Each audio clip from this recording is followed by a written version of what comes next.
الحمد لله رب العالمين، والصلاة والسلام على أشرف الأنبياء والمرسلين وعلى آله وصحبه أجمعين. اللهم علمنا ما ينفعنا وانفعنا بما علمتنا وزدنا علما وعملا يا رب العالمين. اللهم فقهنا في الدين واجعلنا هداة مهتدين. لا يزال حديثنا موصولا في التعليق على كتاب الروض المربع، وصلنا إلى قول المصنف رحمه الله: فصل في قصر المسافر الصلاة. تفضل. الحمد لله والصلاة والسلام على رسول الله نبينا محمد عليه وعلى آله أفضل الصلاة وأتم التسليم. اللهم اغفر لنا ولشيخنا وللسامعين ولجميع المسلمين. قال المصنف رحمه الله: فصل في قصر الصلاة في قصر المسافر الصلاة. وسنده قوله تعالى: وإذا ضربتم في الأرض فليس عليكم جناح أن تقصروا من الصلاة. الآية: من سافر أي نوى سفر مباحا أي غير مكروه ولا حرام، فيدخل فيه الواجب والمندوب والمباح والمطلق ولو نزهة وفرجة، يبلغ 4 برد وهي 16 فرسخا برا أو بحرا، وهي يومان قاصدان. سن له قصر رباعية ركعتين لأنه صلى الله عليه وسلم داوم عليه، بخلاف المغرب والصبح فلا يقصران إجماعا. قاله ابن المنذر. نعم، بدأ المصنف رحمه الله بالكلام على السند أو الدليل على قصر المسافر الصلاة. قال: وسنده قوله تعالى: وإذا ضربتم في الأرض فليس عليكم جناح أن تقصروا من الصلاة إن خفتم أن يفتنكم الذين كفروا. وهذه الآية فيها وجهان تكلم الفقهاء رحمهم الله فيهما. الوجه الأول قالوا أن الله سبحانه وتعالى قال: فلا جناح، فليس عليكم جناح. والمذهب سيثبت بعد قليل أن قصر الصلاة سنة. وقوله تعالى: فليس عليكم جناح قد يفهم منه الإباحة. والوجه الثاني أنه في آخر الآية قال الله جل وعلا: إن خفتم أن يفتنكم الذين كفروا. ولذلك فهم بعضهم أيضا، وهو فهم عمر رضي الله عنه، أن قصر الصلاة مقيد بأمرين: بالخوف والسفر. فإذا كان الإنسان سافر وحصل معه الخوف فإنه يقصر الصلاة. ولذلك استشكل عمر رضي الله عنه هذا، فسأل النبي صلى الله عليه وسلم، فقال النبي صلى الله عليه وسلم: هو صدقة تصدق الله بها عليكم فاقبلوا من الله صدقة. فدلت هذه الآية على أن قصر الصلاة سنة. أما قوله تعالى: فليس عليكم جناح، فإنه لا يفهم منه مطلق الإباحة، قد يفهم منه في مواضع الإباحة، وقد يفهم منه في مواضع رفع الحرج. ورفع الحرج قد نحكم فيه بأنه سنة، وقد نحكم فيه بأنه مباح. قال المصنف رحمه الله: من سافر. ذكر هنا 4 شروط لقصر الصلاة. الشرط الأول النية، والشرط الثاني أن يكون السفر مباحا، والشرط الثالث أن يكون السفر يعني يصل إلى 4 برد، وسنأتي إلى تفصيلها. والشرط الرابع سيذكره بعده، أنه يبدأ القصر إذا فارق عامر قريته، أن يفارق عامر قريته. قال المصنف: من سافر أي نوى سفرا. لاحظ أن عبارة الزاد قال: من سافر. البهوتي صرف العبارة فقال: نوى سفرا، لأنهم يشترطون النية. ولذلك سيقولون بعد قليل: من تاه، يعني شخص كان خارجا ويتمشى ولا عنده مكان معين، فمشى إلى مثلا بالأحمر واصل إلى تنومة، هي مسافة قصر لكنه لم ينوي، فعند المذهب أنه لا يقصر. وسيبنون عليه مسألة أخرى، وهو أنه من نوى السفر ثم سافر ثم رجع وكان قد قصر فإن قصره صحيح. مثاله: لو أن شخصا نوى السفر من منزله واتجه إلى المطار، وكان المطار خارجا عن قريته، يعني بينه وبين المطار يعتبر أن بينه وبين المطار مسافة، فلا يعتبر المطار في حدود عامر قريته، فقصر الصلاة في المطار، ثم أعلنوا أن الرحلة تأجلت إلى الغد فرجع. فعند الفقهاء هنا أن قصره صحيح ولا تلزمه إعادة الصلاة. لماذا؟ لأنه قد نوى وخرج قاصدا ثم صرفه صارف عن هذا، ولذلك فالنية عندهم معتبرة. قال المصنف: مباحا. ثم بين لك أن أنواع السفر 5: قد يكون السفر مباح، وقد يكون مكروه، وقد يكون محرم، وقد يكون واجب، وقد يكون مسنون. فالسفر المباح قالوا مثل السفر للتجارة أو للتكسب، هذا اسمه سفر مباح. طبعا يخرج بالسفر المباح سفر إيش؟ المعصية. ولذلك فالمذهب أن من سافر مثلا لأجل أن يزني أو يشرب خمرا أو يرتكب فاحشة فإنه لا يترخص برخص السفر، فلا يقصر ولا يجمع ولا يمسح على الخفين 3 أيام ولا غيرها. لماذا؟ قالوا لأن المعصية لا تناط، الطاعات لا تناط بالمعاصي، فالآن هذه طاعة، والترخص مما حببه الله جل وعلا. إن الله يحب أن تؤتى رخصه كما يحب إن الله يحب أن تؤتى رخصه كما يكره أن تؤتى معاصيه، فدل هنا على أن الترخص محبوب إلى الله سبحانه وتعالى. قال مباحا أي غير مكروه.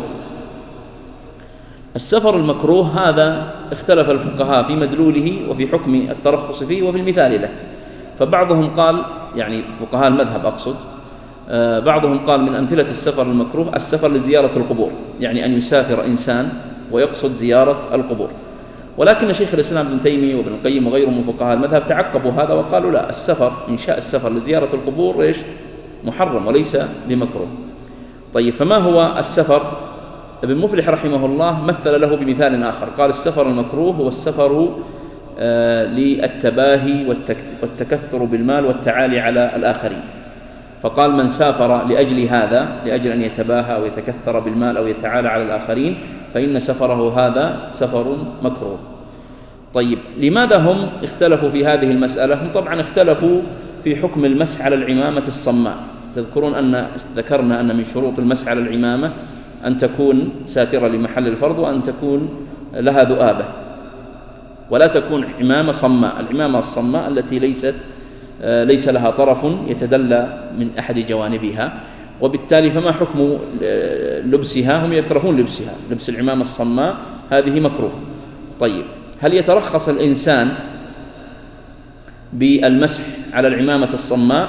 هم ذكروا هناك فقهاء المذهب ذكروا وجهين، وجه أنه لا يترخص ووجه بجواز الترخص، وبنوا عليه الخلاف هنا في السفر المكروه. واضح؟ فقالوا السفر المكروه المعتمد في المذهب أنه يترخص ولا ما يترخص؟ لا، وقال مباحا أي غير مكروه ولا حرام، فهو هنا أنه لا يترخص به بناء على أنهم لا يرخصون له المسح على العمامة الصماء.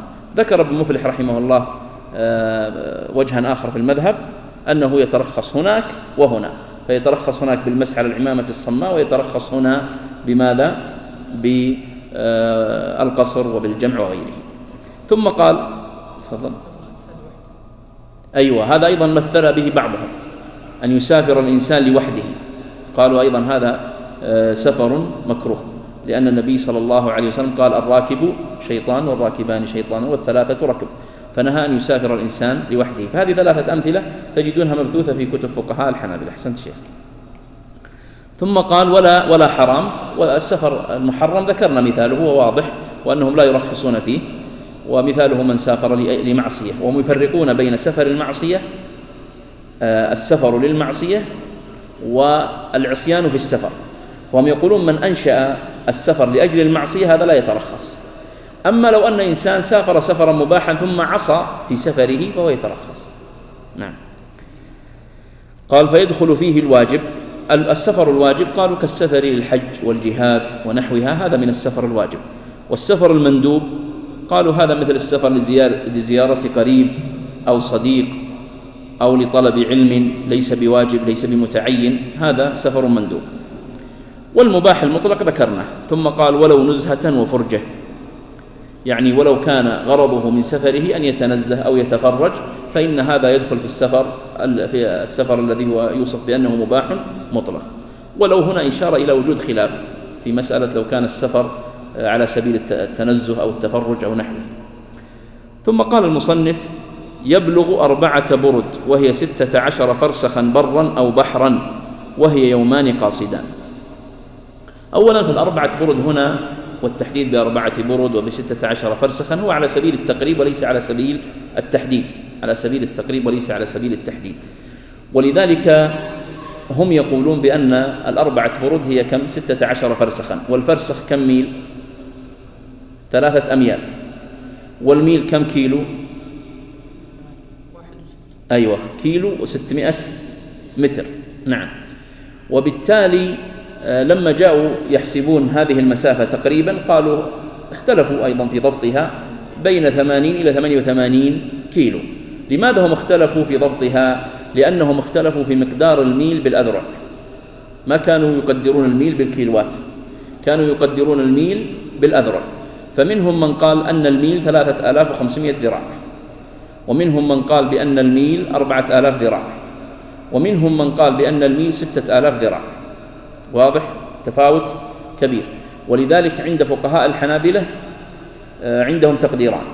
التقدير عند المتقدمين ب4000 ذراع، ذكره في ابن تميم في مختصره ونقله عنه بعضهم.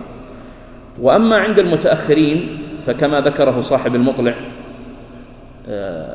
البعلي، صاحب المطلع ذكر أنه 6000 ذراع، ونقله من جاء بعد مثل ابن مفلح صاحب المبدع، وأيضا البهوتي في بعض كتبه في الكشاف وفي شرح المنتهى، وأيضا ابن النجار نفسه صاحب المنتهى، والحجاوي في الإقناع. هؤلاء كلهم ذكروا أنه 6000 ذراع. ولذلك لما بحث الشيخ القعيمي هذه المسألة في كتابه حواشي السابغات ذكر أن المسافة بناء على تقديرات المذهب 138 كيلو، ما تقصر حتى تصل إلى 138 كيلو. الحقيقة أن بعض الباحثين من المهتمين أيضا في مذهب الحنابلة ذكروا أن الشيخ أحمد القعيمي حفظه الله لم يراجع ما ذكره ابن تميم، وابن تميم متقدم وذكر أنه 4000 ذراع، وإذا جئت تحسبها ب4000 ذراع تجد أن التقدير هو 85 أو 84 كيلو. وبالتالي فيكون القول بأنه 6000 ذراع ويبنى عليه أنه 138 كيلو قول يعني نستطيع أن نقول لم يقل به أكثر الفقهاء، لا داخل المذهب ولا خارجه. ولعل الشيخ أحمد القعيمي حفظه الله يراجع مثل هذا القول، لأنه هو بناه بناء صحيحا، هو بناه على ما وجده عند صاحب المطلع ومن جاء بعده، ورأى أنه هو المذهب. ولعله إما أنه اطلع على ما ذكره ابن تميم أو لم يطلع، فإن كان اطلع عليه فلعله لم يعتد به لأنه ليس معتمدا عند المتأخر، أو أنه لم يطلع عليه. فهذه المسألة أردت الإشارة إليها لأنها تكثر أو يكثر النقاش حولها. وبالتالي فنقول التقدير هو تقريبا من 80 إلى 88 حسب الاختلاف في هذه التقديرات. طبعا لما نقول 3500 ذراع أو 4000 ذراع، الذراع يضبطونه يقولون هو الذراع هو 46 سنتي، وبالتالي فالذراعان تقريبا متر إلا، صح؟ نعم متر إلا. وهم بنوا هذا على هذه المسألة. طيب ما هو دليلهم؟ دليلهم من الأثر ما ورد مرفوعا وموقوفا على ابن عباس رضي الله عنه أنه قال: يا أهل مكة لا تقصروا في أدنى من 4 برد من مكة إلى عسفان. هذا بالنسبة للتقدير ب4 برد، ورد موقوفا ومرفوعا، ولكن الموقوف هو الصحيح. ثم قال المصنف: سن له قصر رباعية ركعتين، لأنه صلى الله عليه وسلم داوم عليه، يعني داوم على القصر، ولذلك حكموا هنا بأن القصر بأنه سنة، وسيذكرون بعد ذلك في حكم الجمع بأنه مباح. لماذا هم قالوا القصر سنة؟ قالوا لأن النبي صلى الله عليه وسلم من قوله وفعله فهو واظب عليه صلى الله عليه وسلم، ولم يعهد عنه أنه سافر سفرا ولم يقصر، وأما هذا من فعله، وأما من قوله فقد جاءت أحاديث كثيرة به، وبالتالي فنحكم بأنه مسنون. ثم قال المصنف: بخلاف المغرب والصبح فلا يقصران إجماعا، قاله ابن المنذر، وهذا ظاهر. تفضل. إذا فارق عامر قريته سواء كانت البيوت داخل السور أو خارجه، أو فارق خيام قومه أو ما نسبت إليه عرفا سكان قصور وبساتين ونحوهم، لأنه صلى الله عليه وسلم إنما كان يقصر إذا ارتحل، ولا يعيد من قصر بشرطه ثم رجع قبل استكمال المسافة. نعم. ذكرنا أن شروط القصر 4، ذكرنا منها النية، وأن يكون السفر مباحا، وأيضا أن يبلغ السفر المدة أو المسافة المعتبرة، أن يبلغ السفر المسافة المعتبرة، وذكرنا المسافة. ذكر هنا الشرط الرابع أن يفارق عامر قريته، قال: إذا فارق عامر قريته. قالوا لأن الله جل وعلا يقول: إذا ضربتم في الأرض، والذي في قريته لا يصدق عليه وصف أنه قد ضرب في الأرض، ولذلك فمن فارق عامر قريته فهو الذي يقصر. قال المصنف: إذا فارق عامر قريته سواء كانت البيوت داخل السور أو خارجه. وهذا المقصود به قديما، ويمكن نشوفها القرى القديمة تكون في موضع واحد، وأحيانا يكون لها سور محاطة بسور واحد مدخل لها ومخرج، لأن الناس كانوا يخافون ويخشون، فكانوا يجتمعون على بعضهم. وبالتالي فهذا مقصود المصنف، سواء كانت هذه البيوت داخل السور أو كانت خارجه، ولكنها يعني يصدق عليها وصف أنها قرية واحدة. قال: أو فارق خيام قومه، هذا بالنسبة لأهل البادية. أو ما نسبت إليه عرفا سكان قصور وبساتين ونحوهم. المقصود بهذه العبارة بعضهم قال أنها كسكان يعني للتشبيه، وبعضهم لا، يقول المصنف يقصد فارق سكان القصور قصورهم وفارق سكان البساتين بساتينهم. ثم ذكر الدليل على ذلك، لأنه صلى الله عليه وسلم إنما كان يقصر إذا ارتحل. هذا الدليل الثاني. الدليل الأول قوله تعالى: إذا ضربتم في الأرض، والضرب معناه المفارقة. والدليل الثاني أنه صلى الله عليه وسلم إنما كان يقصر إذا ارتحل. قال المصنف: ولا يعيد من قصر بشرطه ثم رجع قبل استكمال المسافة. هذه المسألة التي ذكرتها قبل قليل، وهي مبنية على اشتراط النية. فمن قصر بشرطه كما ذكرت لكم أنه نوى من منزله وذهب إلى المطار وقصر في المطار ثم رجع وكان المطار خارج عن عامر قريته، مثل لو كان مثلا جاي من أحد رفيدة، فالمطار هنا في أبها ما يصدق عليه أنه متصل بأحد رفيدة، ولو كان البنيان الآن صار متصلا. لكن الصحيح في الوصف القريب الآن أن كل منطقة أو مركز أنها قرية مستقلة، لأن البنيان اتصل. فلو قلنا اتصال البنيان نصير عندنا أبها والخميس وأحد رفيدة شيء واحد، لكن نقول لا، أبها لوحدها، خميس لوحده، وأحد رفيدة لوحدها، وهكذا. تفضل. ويقصر من أسلم أو بلغ أو طهرت بستر مبيح ولو كان الباقي دون المسافة، لا من تاب إذن.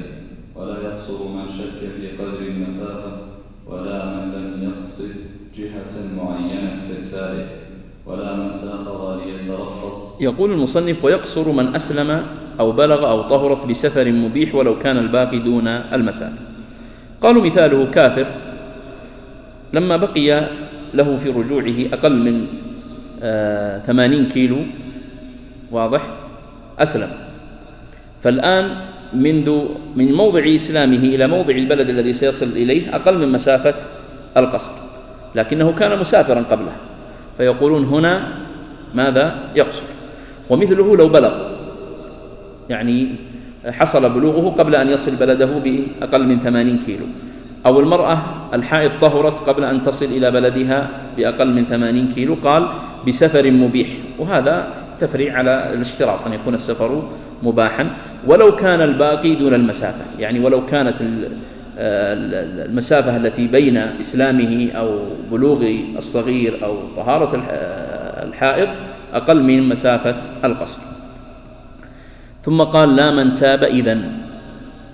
يقولون بعكس من تاب، يعني من سافر سفر معصية، يقصد المعصية، ثم لما بقي له أقل من مسافة القصر تاب، فيقولون هذا لا يترخص. طيب لماذا أنتم قلتم في الكافر ويترخص وقلتم في هذا العاصي لا يترخص؟ لماذا؟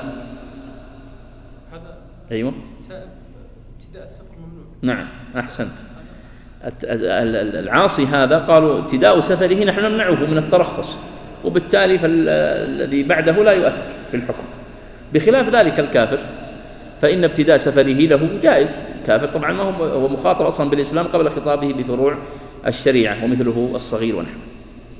ثم قال المصنف: ولا يقصر من شك في قدر المسافة. لماذا؟ لأن الأصل هل هو الإتمام ولا القصر؟ الإتمام. فما دام عند شك هل المسافة 80 أو أقل فنقول لا يقصر. ولا من لم يقصد جهة معينة كالتائه اللي ذكرناه قبل قليل لأنهم يشترطون النية.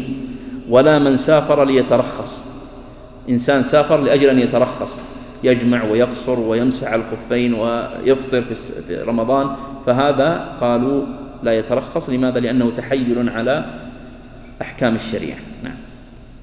ويقصر المكره كالأسير وامرأة وعبد تبعا لزوج وسيد.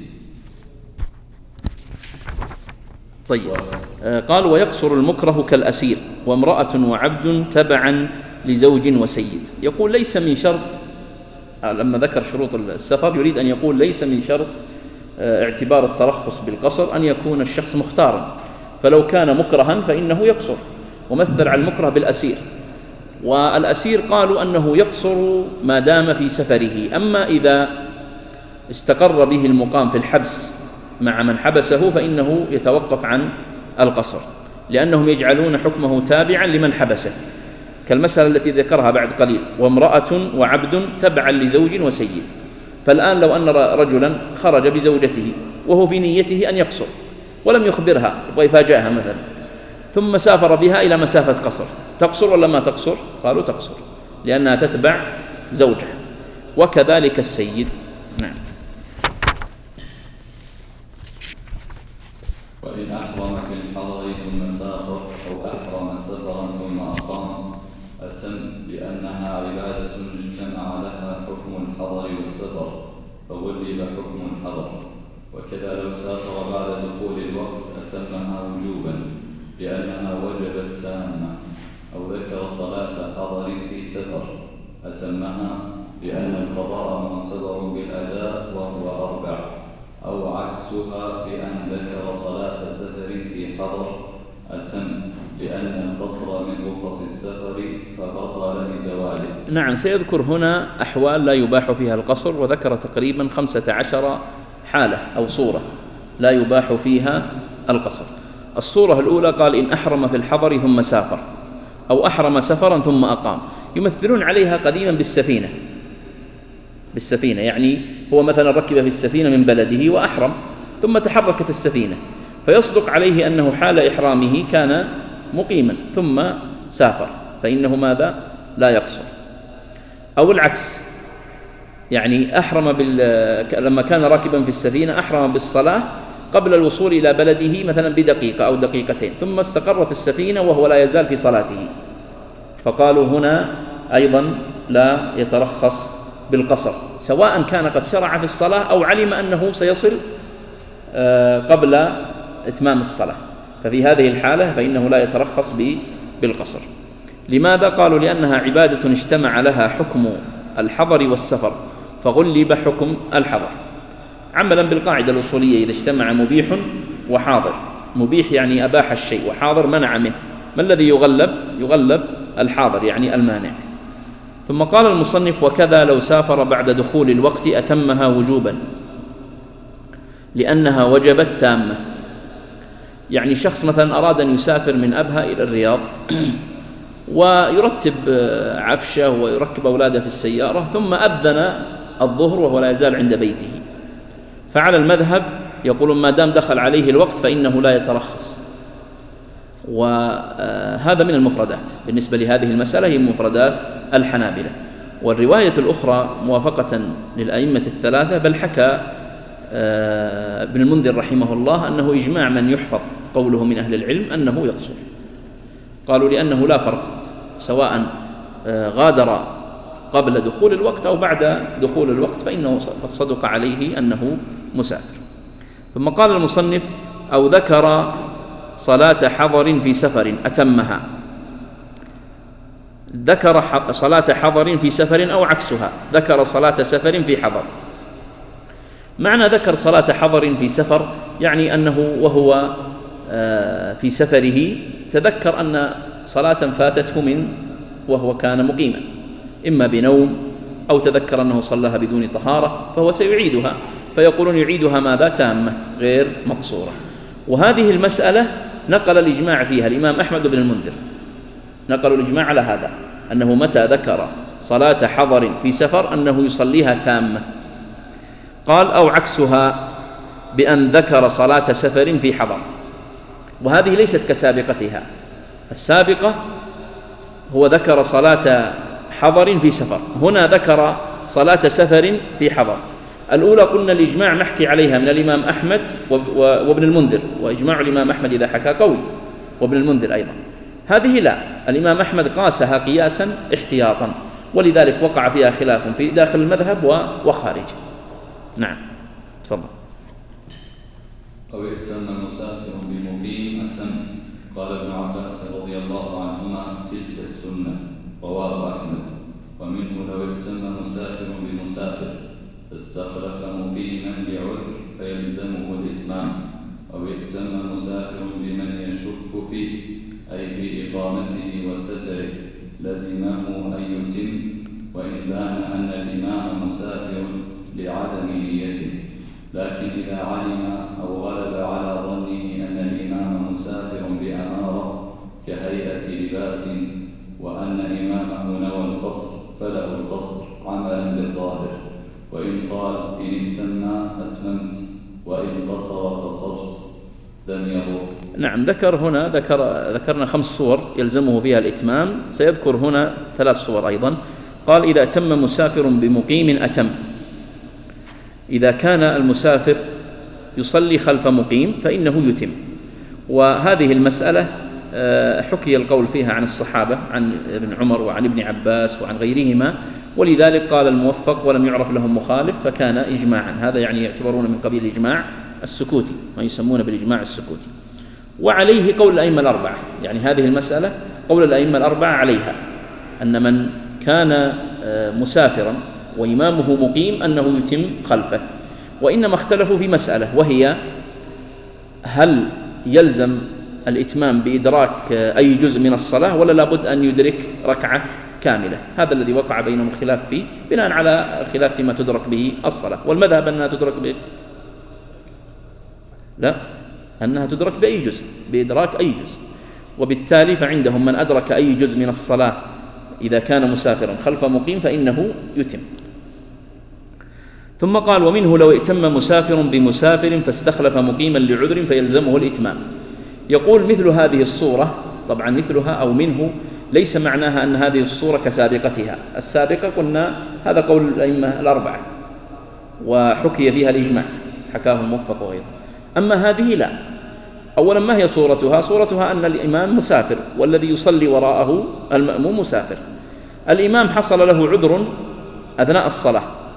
العذر طبعا تعرفون مذهب الحنابلة أنهم يجوزون الاستخلاف لعذر ولا يمنعون الاستخلاف، ذكرناه في موضعه، لكنهم يقيدونه في مواضع، لا يطلقون هكذا لكن يقيدونه في مواضع لعذر. قالوا مثل لو ذكر الإمام أنه على غير طهارة، أو غلبه قيء أو ذرعه دم، أو ذرعه قيء أو غلبه دم ونحوه، فهذه أعذار. فهنا ما الذي حصل؟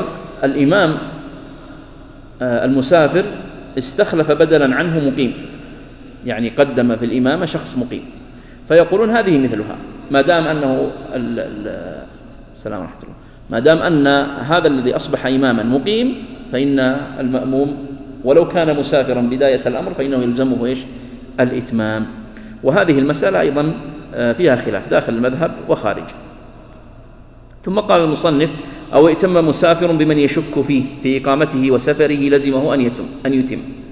يعني لو أنك دخلت مسجد وصلى شخص ليس الإمام، طبعا الإمام الراتب عادة إذا كان في المساجد معروف أنه مقيم، لكن لو أنك دخلت في مسجد سفر وأردت أن تصلي والذي يصلي بالجماعة لا تدري هل هو مسافر مثلك أو هو مقيم، فيقولون هذا ما دمت تشك في الأمر فماذا؟ قالوا فتتم. لماذا؟ لأن الأصل هو الإتمام. قال: أو ائتم مسافر بمن يشك فيه أي في إقامته وسفره لزمه أن يتم، وإن بان أن الإمام مسافر لعدم نيته. واضح؟ قالوا: ولو تبين له بعد ذلك أن الإمام مسافر، مثل كيف يتبين له؟ لو سلم الركعتين، الآن تبين الإمام مسافر، نقول لك أنت المأموم تتم ولا تقصر؟ قالوا: لا يتم، لأنه لم يحصل منه نية القصر في ابتداء الصلاة. قال: لكن إذا علم أو غلب على ظنه أن الإمام مسافر بأمارة كهيئة لباس وأن إمامه نوى القصر فله القصر عملا بالظاهر. هم يقولون إذا حصل الشك من المأموم بالنسبة للإمام فهنا نقول أنه يتم، لكن إذا علم بمعنى أنه كان هو زميل له في سيارتين ودخل المسجد وزميله هو الذي يصلي، فهو سيعلم أن زميله مسافر مثله. أو غلب على ظنه بأمارة، مثل لو كان هذا الذي على الطريق ويصلي محرما، والغالب أن من كان محرما يعني فإنه إيش؟ مسافر، يعني هذا يغلب على الظن، وإن كان ليس متحققا دائما لكنه يغلب على الظن. قال كهيئة لباس، وأن إمامه نوى القصر. هذه العبارة استشكلها بعض الشراح. لماذا؟ قالوا كيف نعرف أن إمامنا نوى القصر؟ ولذلك بعضهم قال لا، أصل العبارة في الكتب المتقدمة في الفروع وفي المبدع لا أن إمامه نوى القصر. يقولون أصل العبارة تكون كيف؟ تكون أو غلب على ظنه أن الإمام مسافر بأمارة كهيئة لباس، لا أن إمامه نوى القصر. واضح؟ لماذا؟ قالوا لأن المعرفة أن الإمام نوى القصر أو لم ينوه متعذرة بالنسبة للمأموم، وبالتالي فنقول هو يعرف بالهيئة الظاهرة، لكن أما الأمر القلبي فلا يعرف، ولعل هذا الأقرب. ثم قال وإن قال إن أتم أتممت وإن قصر قصرت لم يضر. هذا في حق من؟ في حق من غلب على ظنه ولا في حق من شك؟ من غلب على ظنه. نعم، يقولون لو غلب على ظنك أن هذا الإمام الذي يصلي والذي تصلي وراءه أنت مسافر، فقلت أنت في نيتك إن أتم أتممت وإن قصر قصرت، قالوا فيصح هذا الأمر. وشيخ الإسلام ابن تيمية رحمه الله يطرد الأمر هذا، يعني يقول سواء غلب على ظنه أو علم أو شك، فإذا قال المأموم إن أتم الإمام أتممت وإن قصر قصرت صح. قال لماذا؟ قال لأن هذا له أمثاله في الشريعة. لما جاء علي بن أبي طالب رضي الله عنه من اليمن وقال النبي صلى الله عليه وسلم في الحج بما أهللت؟ النبي يسأل عليا يقول له بما أهللت يا علي؟ قال أهللت كإهلال النبي صلى الله عليه وسلم. فقالوا أن عليا رضي الله عنه بنى الأمر على إهلال النبي صلى الله عليه وسلم وكان يجهله، فقالوا مثل هذا الأمر لا إشكال فيه. تفضل. وأن إمامه نوى القصر جاء في ذهني شيخ وأنهم يقصدون أنه كان معه بداية الصلاة وقال ترى أنا بأجمع الظهر والعصر وأجمع وأقصر، لأنه لو دخل بعدها تأخر. نعم. فيرجع في مسألة الشك، فكأنه لو جاء بعده وهو ما يدري عن نيته. نعم. يردون مسألة الشك في الأول، فيقولون خلاص دام أنت شاك فتتم الصلاة. تخريج جميل. نعم، قد تحمل العبارة على هذا وتكون العبارة على سياقها، لكن لما رجعت أنا العبارة في المبدع استشكلتها، فرجعت إليها في المبدع في الفروع وجدتهم يقولون لا أن إمامه، يعني يأتون بلا قبل إن. لكن لو بقيت على هذا السياق وبهذا التخريج إذا كان يعلم هذا نعم، فالعبارة تحتمل مثل هذا. تفضل. أو أحرم بصلاة يلزمه إتمامها لكونه اقتدى بمقيم، أو لم ينوي قصرها مثلا ففسدت بحدث أو نحوه وأعادها أتمها لأنها وجبت عليه تامة بتلبسه بها، أو لم ينوي القصر عند إحرامها لزمه أن يتم لأنه الأصل، وإطلاق النية ينصرف إليه، أو شك في نيته أي نية القصر أتم لأن الأصل أنه لم ينوي. نعم. قال المصنف أو أحرم بصلاة يلزمه إتمامها ففسدت وأعادها، هذه عبارة الزاد. يقول لو أنه أحرم بصلاة يلزمه إتمامها ففسدت هذه الصلاة التي كان يلزمه إتمامها لماذا؟ لوجود اختلال شرط من شروط القصر، أنه لم ينوي أو لم تبلغ المسافة أو صلى خلف مقيم فصلاته خلف المقيم يلزمه إتمامها. فيقول هنا إذا أحرم بصلاة يلزمه إتمامها لكونه اقتدى بمقيم، أو لم ينوي قصرها مثلا ففسدت بحدث وأعادها. يعني هو يريد أن يقول لك لو أنه أدى صلاة كان يلزمه إتمامها ففسدت هذه الصلاة، ففسدت يعني بطلت هذه الصلاة لكونه أحدث فيها. طيب إذا أراد أن يقضيها تامة ولا مقصورة؟ تامة، لأنها لما لزمته قبل كانت إيش؟ تامة. نعم. قال أو لم ينوي القصر عند إحرامها، وهذا ظاهر لأنه مخالف للشرط، لزمه أن يتم لأنه الأصل، وإطلاق النية ينصرف إليه. وهذا بناء على أيهما الأصل بالنسبة للمسافر، هل الأصل الإتمام ولا الأصل القصر بالنسبة للمسافر؟ فالمذهب أن الأصل هو الإتمام، ولذلك تجد هذه الفروع التي ذكرناها أو كثيرا منها بنوه على هذا الأصل، هو أن الأصل الإتمام. في رواية عند الإمام أحمد رحمه الله أن الأصل في المسافر إيش؟ القصر. قالوا لحديث عائشة شرعت الصلاة ركعتين فأقرت في السفر وزيدت في الحضر، فقالوا نأخذ من حديث عائشة، هذا بالنسبة للرواية الأخرى، نأخذ من حديث عائشة رضي الله عنها أن الأصل في السفر أن تكون ركعتين. نعم. قال المصنف: أو شك في نيته، نية القصر أتم. فالكلام كله أن النية شرط، فإذا حصل إخلال بالنية بأن لم ينوي أو حصل شك فيها فإنه يتم ولا يقصر. تفضل.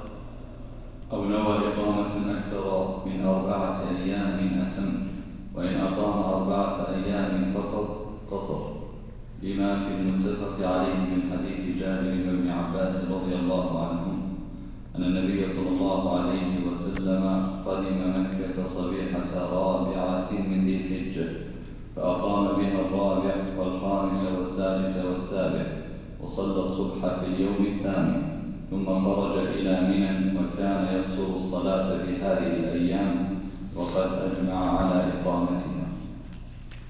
طيب، هذه المسألة هي أيضا من مشاهير المسائل التي يقع فيها الخلاف في أبواب قصر الصلاة.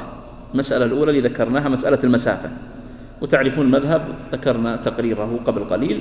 والقول الثاني الذي هو في المذهب وخارجه أنه يرجع إلى العرف، ولكن العرف الحقيقة فيه اضطراب، والعرف لا بد له من تحديد، ولذلك فالمسافة تحدده. كذلك هنا عندنا هناك المسافة، يعني المسافة التي تقصر إذا قطعتها، وعندنا المدة التي تترخص فيها بالقصر. هذه المسألة الثانية التي ذكرها المصنف يقول: إذا نوى إقامة أكثر من 4 أيام.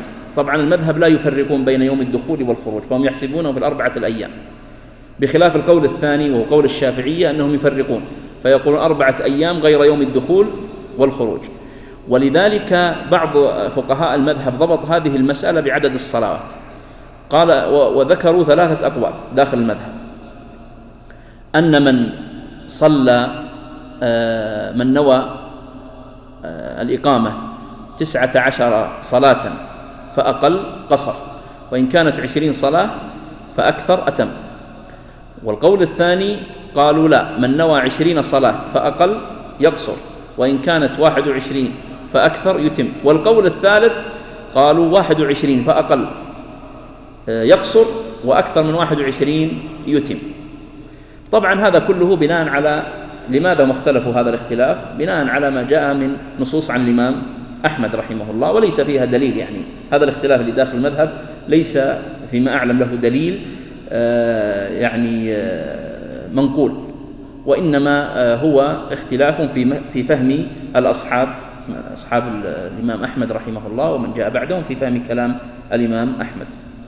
فهنا يقول: إذا نوى إقامة أكثر من 4 أيام. طبعا لاحظ 4 أيام كم فيها صلاة؟ 20 صلاة. ولذلك نقول المعتمد عند غالب فقهاء المذهب أنها 20 هي الحد، 20 صلاة فأقل تقصر، 21 فأكثر تتم.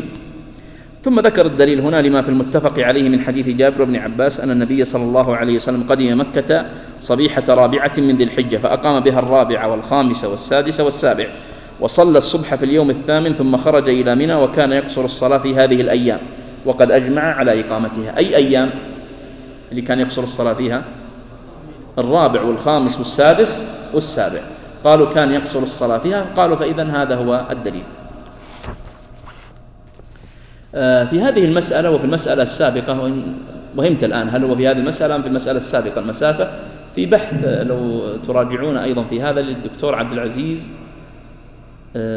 عبد الله بن عبد العزيز الجبرين. الدكتور عبد الله بن عبد العزيز الجبرين طبعا هو كان ممن يرجح ويختار العرف في المسافة وفي المدة، ثم رجع عنه وكتب بحثا محررا، واستدل لقول المذهب هنا ولمن حدده بالمسافة وبالمدة، استدل لهم بأكثر من 10 أدلة من أقوال الصحابة رضي الله عنهم وأفعالهم، وأيضا من السنة لمن أراد أن يراجع في موضعها. تفضل.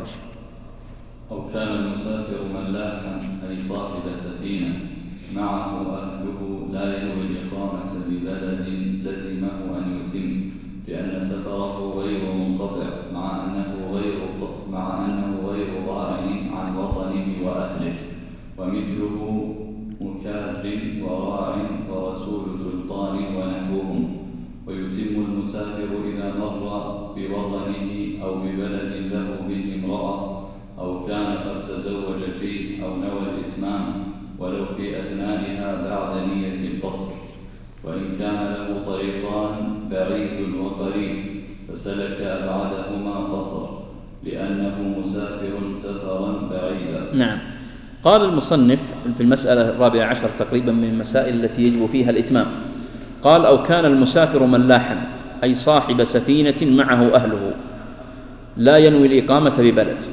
طبعا الملاح ذكر معناه أنه صاحب السفينة، وذكر له قيدين: القيد الأول أن يكون أهله معه، والقيد الثاني أن لا ينوي الإقامة ببلد، فيقول لزمه أن يتم. لماذا؟ قالوا لأن هذه السفينة كأنها أصبحت إيش؟ وطنه. نعم. ولذلك هنا نص عن الإمام أحمد في رواية الأثرم قال: إذا كانت السفينة بيته فإنه يتم ويصوم. قيل له: وكيف تكون بيته؟ قال: لا يكون له بيت غيرها معه فيها أهله وهو فيها مقيم. واضح؟ ثم قال المصنف: ومثله مكار وراع ورسول سلطان ونحوهم. المكاري معناه الذي ينقل الناس بالأجرة، مثل الآن اللي أصحاب التكاسي. وراع يعني يرعى للناس مواشيهم وحلالهم. ورسول سلطان أي أنه مكلف من قبل السلطان بإيصال الرسائل، فهو دائم في سفر. ونحوهم من هؤلاء الذين يصدق عليهم الوصف السفر، وصف السفر دائما. فالمصنف هنا يقول أن هؤلاء حكمهم مثل حكم الملاح. والرواية الثانية في المذهب ولعلها الأظهر أن هؤلاء لا يلحقون بالملاح. لماذا؟ لأن هؤلاء ليست هذه أوطانهم، يعني السيارة هذه ليست وطنه وليس أهله معه فيها دائما، وكذلك الراعي وكذلك رسول السلطان، فقياسهم على الملاح قياس مع الفارق، فهناك فرق بينهم وبين الملاح. ولذلك هذه الرواية اختارها الموفق رحمه الله من الحنابلة، واختارها ابن تيمية، وهي وفاقا للأئمة الثلاثة. إذا اختل أحد القيدين نعم لا يصدق عليه أنه يتم، بل يقصر. يقول الشيخ: إذا كان ذكرنا له قيدان: القيد الأول أن يكون أهله معه، والثاني أن لا ينوي الإقامة ببلد. أي أي نعم، لأنهم لا يقاسون على أصحاب السفينة، لا يقاسون على أصحاب السفينة، خاصة إذا فهمنا السفينة في زمن المتقدمين. فهمنا للسفينة في زمن المتقدمين كانت تكاد تكون شبه مكان الإنسان. فيما سمعت أنا الآن في بعض البلدان أنهم صاروا مثل هذا، يعني مثلا شخص يجعل له مركب أو سفينة ويجعل أولاده معه دائما، ويصير عمله ينقل الناس ويوديهم ويجيبهم، ويصير هذا مكان يعني يتكسب منها وتصبح هي مستقره ومستقر أسرته، فيصدق عليه إلحاقها بالصورة اللي ذكرها الفقهاء المتقدمين. نعم. ما ينطبق على مثل السفن الكبيرة الآن للسياحة؟ لا ما ينطبق عليها، لا ما ينطبق عليها. مثل الآن السفن الكبيرة للسياحة أو المراكب اللي يركب واحد معه يوصلها أو يأخذ بنزهة أو فرجة 3 ساعات أو 4 ثم يرجع إلى أهله، لا. هم ذكروا هنا قيدين لابد من الانتباه لها: القيد الأول أن يكون أهله معه، والقيد الثاني أن لا يكون له نية الإقامة ببلد. فإذا اختل أحد هذين القيدين فلا يصبح له هذا الوصف، لا يصبح له هذا الوصف. ثم قال المصنف رحمه الله: ويتم المسافر إذا مر بوطنه. ما معنى هذه المسألة؟ ذكرنا قبل قليل أن من شروط السفر أن يفارق عامر قريته، تمام؟ فهو يقول هنا لو أنه مثلا من أهل أبها، مثلا من حي من الأحياء الجنوبية في أبها أو الأحياء الغربية، ثم تحرك من بلده وجلس يريد أن يعني يأخذ بعض الأوازم أو الأغراض ولا زال في أبها، لم يغادر أبها، فهل يقصر مثل هذا ولا لا؟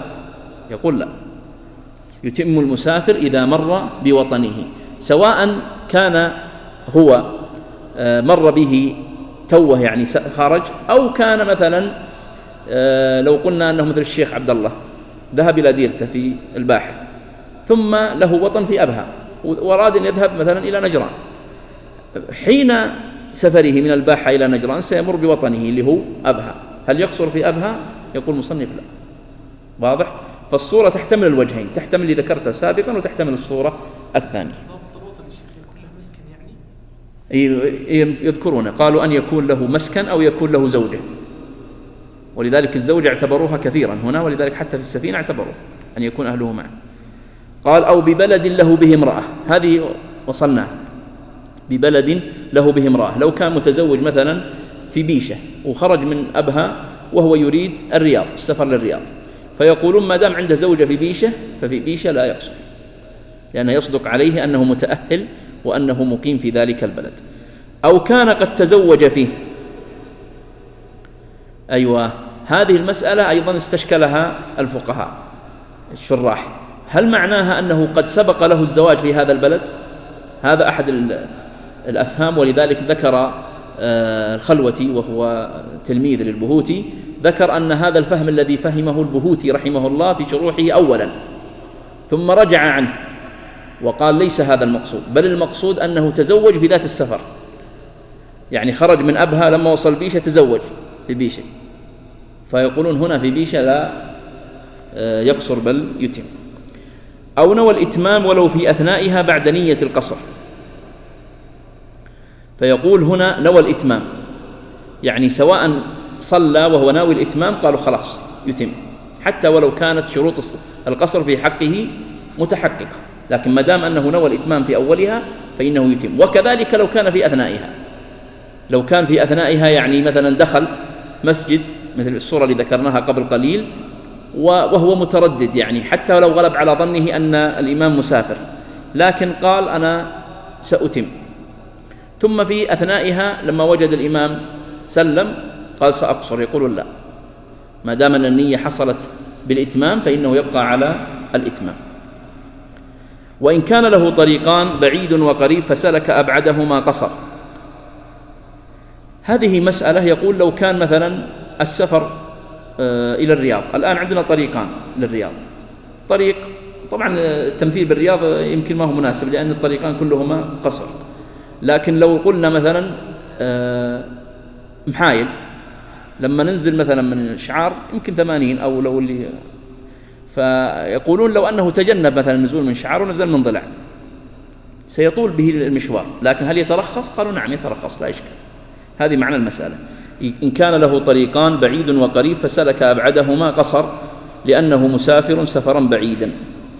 قالوا وسواء كان له قصد صحيح في سلوك الطريق الأبعد أم لا، بغض النظر، قصد صحيح يعني يزور شخص يشتري حاجة في هذا الطريق، أو لا أراد فقط أن يذهب مع الطريق البعيد. تفضل.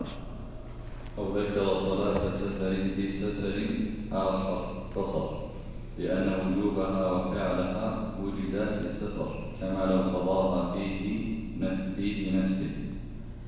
قال ابن تميم وغيره وقضاء بعض الصلاة في ذلك كقضاء جميعها، اقتصر عليه في المبدع وفيه شيء.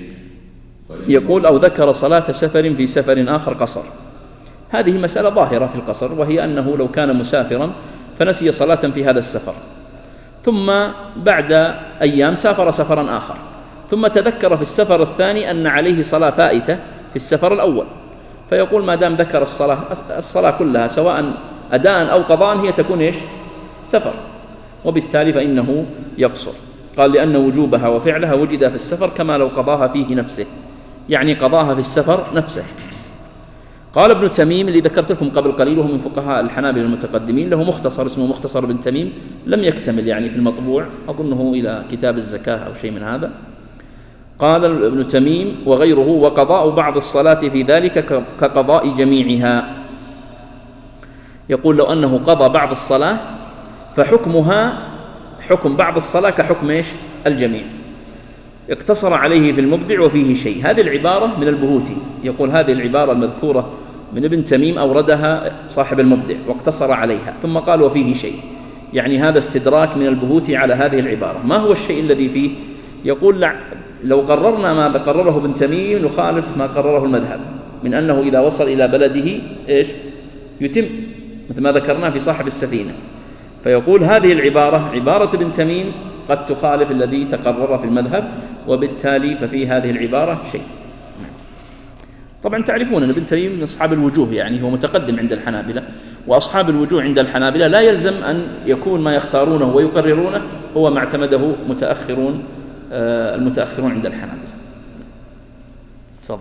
وإن حبس ظلما أو بمرض أو مطر ونحوه ولم ينوي إقامة قصر أبدا، لأن ابن عمر رضي الله عنهما أقام بأذربيجان 6 أشهر يقصر الصلاة، وقد حال الثلج بينه وبين الدخول، رواه الأثرم.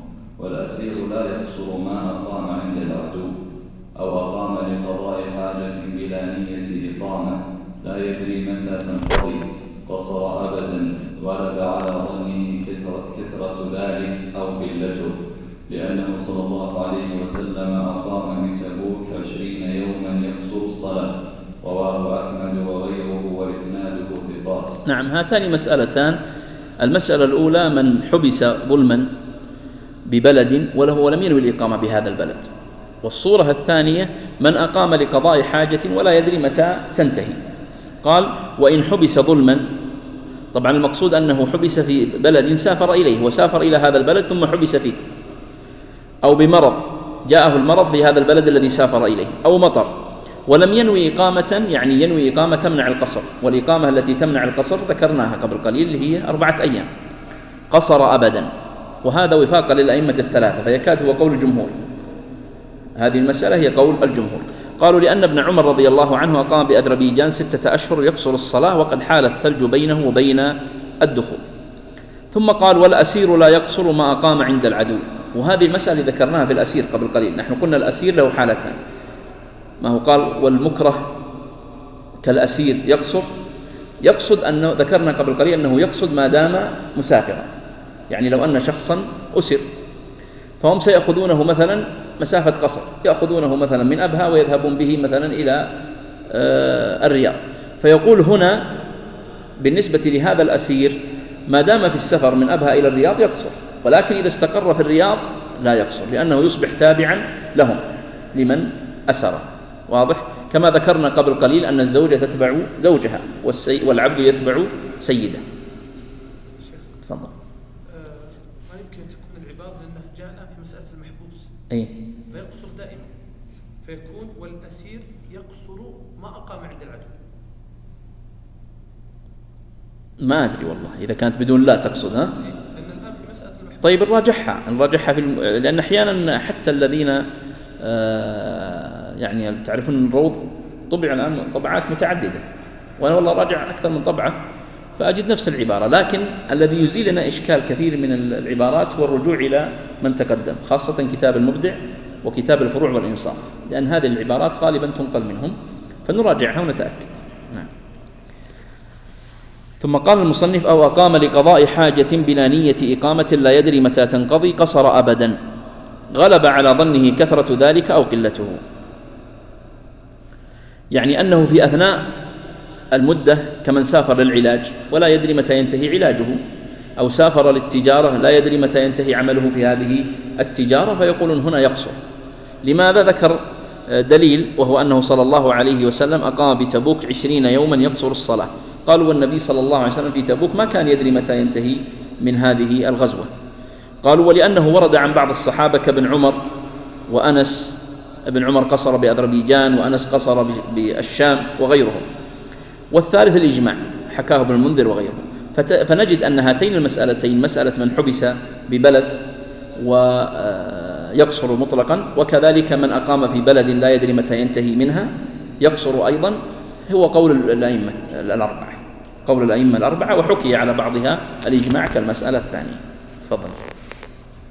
وإن ظن أن لا تنقضي إلا فوق 4 أيام أتم، وإن نوى مسافر القصر حيث لم يبه لم تنعقد صلاته كما لو نواه مقيم. وإن ظن أن لا تنقضي إلا فوق 4 أيام أتم، هذا في من غلب على ظنه طول المدة في بدايتها. يقولون نحن نفرق بين صورتين، صورة أن إنسانا يذهب إلى الرياض ليتداوى وليتعالج، وهو سيذهب إلى الرياض ولا يدري ماذا يقولون له، يمكن يقولون له اليوم نحتاج منك أشعة وبكرة تحليل وبعد بكرة تحتاج تجلس مع الطبيب وهكذا، فبالتالي هو لا يدري، فمثل هذا عندهم يقصر بلا إشكال. الصورة اللي ذكرها الآن لا، شخص آخر هو يغلب على ظنه أنه سيذهب إلى الرياض، وأن المدة التي يحتاج أن يتعالج فيها لا تتجاوز مثلا 3 أيام أو قد تتجاوز 4 أيام، فقالوا إن كانت لا تتجاوز 4 أيام فهو يقصر بلا إشكال، وإن كان يغلب على ظنه أنها ستتجاوز هذه المدة من بداية سفره فهو إيش؟ يتم من البداية. نعم. طبعا معناها أنه يتم من البداية. ال4 الأيام هذا ليس معناها أنه يترخص، يعني شخص مثلا نقول حجز بكرة يريد أن يذهب إلى مكة، حجز بكرة وبعد 5 أيام أو 4 أيام سيعود، هذا يعرف أنه سيذهب غدا وسيعود بعد 4 أيام، فهو من البداية إيش؟ يتم. وليس المعنى أنه يترخص في ال4 الأيام ثم إذا جاء بعدها يتم، لا، يتم من البداية. وإن نوى مسافر القصر حيث لم يبح لم تنعقد صلاته كما لو نواه مقيم. يقول نحن ذكرنا الآن شروط لصحة القصر، فلو أن شخصا أخل بهذه الشروط لم ينوي القصر وقصر الصلاة فما حكم قصره؟